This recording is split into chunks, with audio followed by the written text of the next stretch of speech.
E hoje a gente vai conversar com o time criativo e uma das convidadas do documentário The Last Laugh, que em português seria A Última Risada.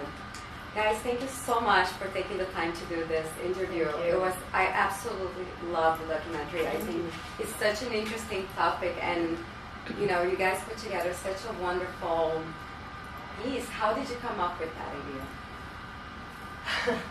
It's a very long story. I'm going to try to make it short. But an old friend of mine and I had been at the Florida Holocaust Memorial in 1991. A series of events brought us there, and an elderly survivor was taking us for the tour, and it happened to have been around the time that Art Spiegelman's Mouse came out. Mm-hmm. And at the end, when everybody sort of walked off to look at the memorial, because it was brand new at the time, my friend asked the survivor what she felt about Mouse, and she got very angry, and she said, "This is not a subject that you can deal with the funny pages." She used that line, and she said, "I'm absolutely against it. It's a horrible book." And he said, "Well, have you read it? Because actually it's not funny." Yeah. And she said, "No, I did not read it." So it just got him thinking. Mm-hmm.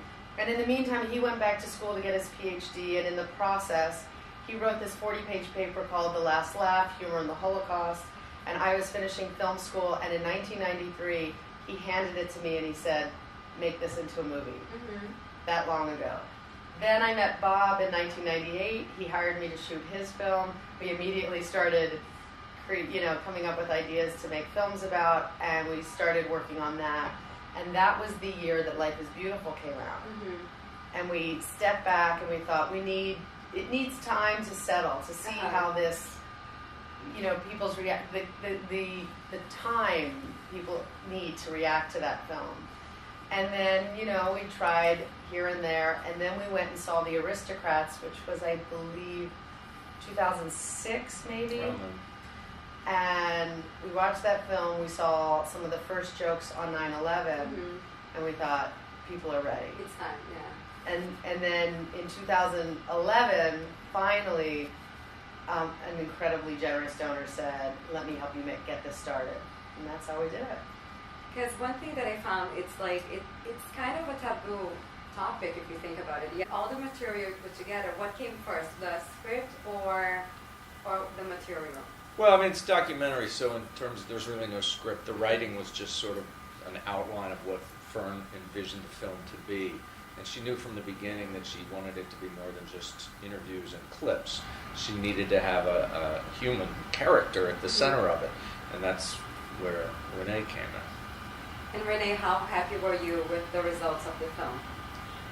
Well, I really haven't seen the whole film. The finished film. She's seen many cuts of the film. Cuts of it. And in the beginning, when I first heard about what the film was going to be about, I had my doubts. But then I kept thinking that, yes, we can make fun of certain things, not of the destruction of the Jews, but what went behind it. And some of it was, well, if you want to laugh about it, you can laugh about it. Mm-hmm. So I didn't know how they are going to work it out, but I just had trust that they know what I'm talking about. And as a survivor, like you saw it firsthand and you were there, you lived that experience. How was it for you in the first moments? Because we were just talking about timing to when it's time to do a specific joke or a specific movie about something. How was it for you when you first started hearing like comedians like Mel Brooks who started doing jokes around the Holocaust? Some of it was not proper. Mm-hmm. There were films also that were not proper. But then humor is everywhere. I mean, even I kept thinking, did I ever even smile at the camera? Of course we did. Of course, for moments you forget where you are, or something happens and it's humorous and you smile about it or laugh about it. So it can happen in any situation. So I thought it was a very interesting subject that has not been touched yet, because there are so many Holocaust films, but nobody touched this subject. The part for me that made the film okay was that there was humor in the camps. And we have a scene with a woman named Deb Filler, who's a child of survivors, who she's the woman that performs at Las Vegas for the group of survivors in the room. I read a quote of hers when I was first doing research, and it said, he used to say, if you were funny before the camps, you were funny in the camps. So it just meant that it's a natural instinct, a sense of humor, and that's the part that people just assume, that went away. But it doesn't go away, it's your nature, right? Yeah, not only that, but you don't necessarily laugh about the tragedy of the Holocaust. But while you're there, certain things happen. Well, while you're there is your life. It's your life. we had, for example, we had a woman there who was a pantomime. And that's who she was. So occasionally she would get up and do something. Sure, we were smiling about it, or for that moment it was okay. So, it depends what you're laughing about. How much, I believe a sense of humor is important for life in general. Like, even when you're not living such an extreme condition as the Holocaust had. How much of your sense of humor do you think was important to survive the terrible tragedy? Well, I don't know whether it was the sense of humor that made me survive. I think there is an unexplainable will to live. And it's something that is not done willfully. That you're just the kind of a person that will hold on to life as long as you can. I was lucky enough to hold on to it until the war ended. If it would have lasted another year, I don't know, would I have been able to do that. So, that's how your personality is. And one thing, Ferne, I have to say involved that I found fantastic is that there is so much material and you managed to select so well.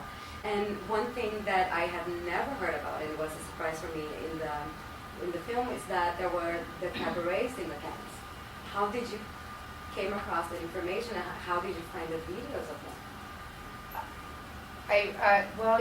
Because it took us so long to get funding to make the movie, we had years of time to do the research.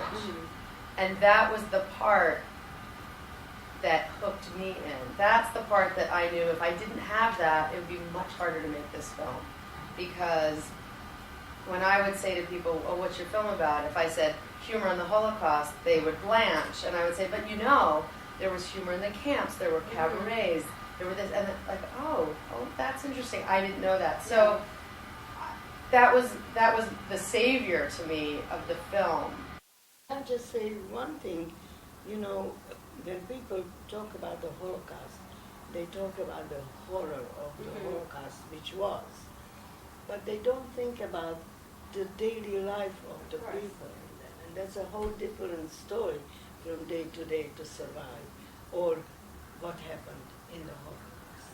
In fact, there's an Israeli author in our story, Edgar Keret, and he has a quote in the film that says something like, my father talks about the Holocaust, that they were the worst years of his life, but they were years of his life. The first girl he ever kissed, he uses the first cigarette he ever smoked. So he still had experiences that were it was still his like, life. Yeah. Exactly.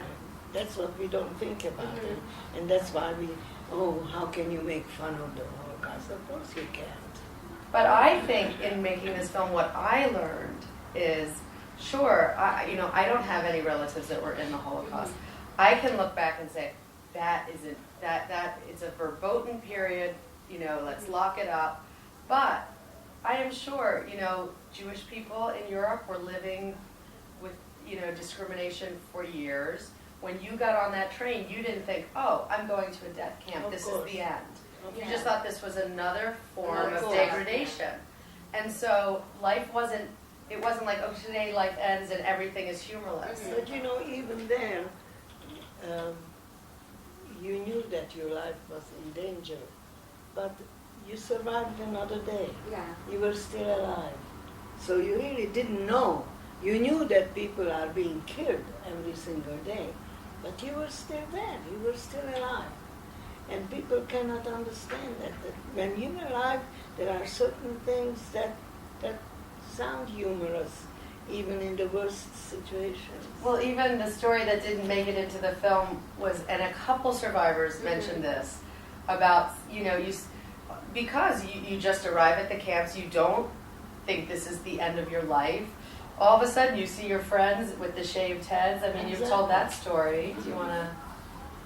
Well, those were the things that you from one hour to the next, you didn't know what's going to happen. So as long as you were alive, certain things happened that you smiled about, or you seldom laughed, but smiling and thinking, oh, I'm still here and Still alive, still living. Yeah. things are happening.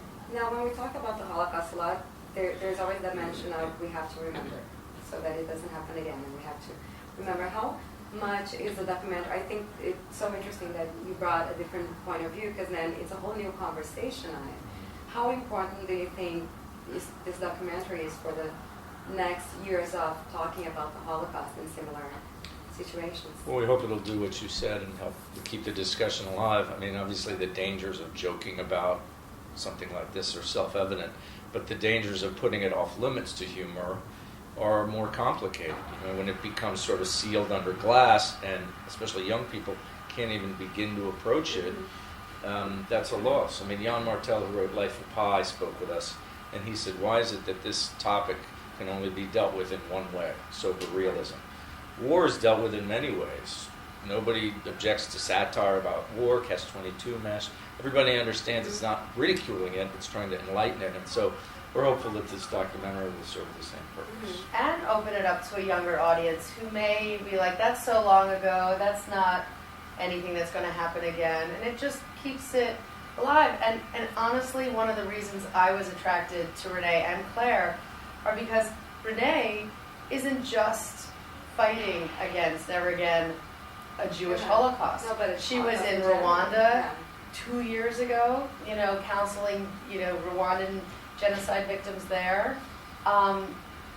She's an anti-genocide activist, and my feeling is it's not never forget the Holocaust. It's never forget all of these genocides, because if I don't remember that one, if you only remember the one you were involved in or you have a connection to, it will happen again. Yeah. Because you don't care enough to broaden it. Thank you guys so much for taking the time to do this interview. It was such a pleasure meeting you, and I absolutely love the film and your talk, and seeing you in the film again. Thank you so much. Thank you.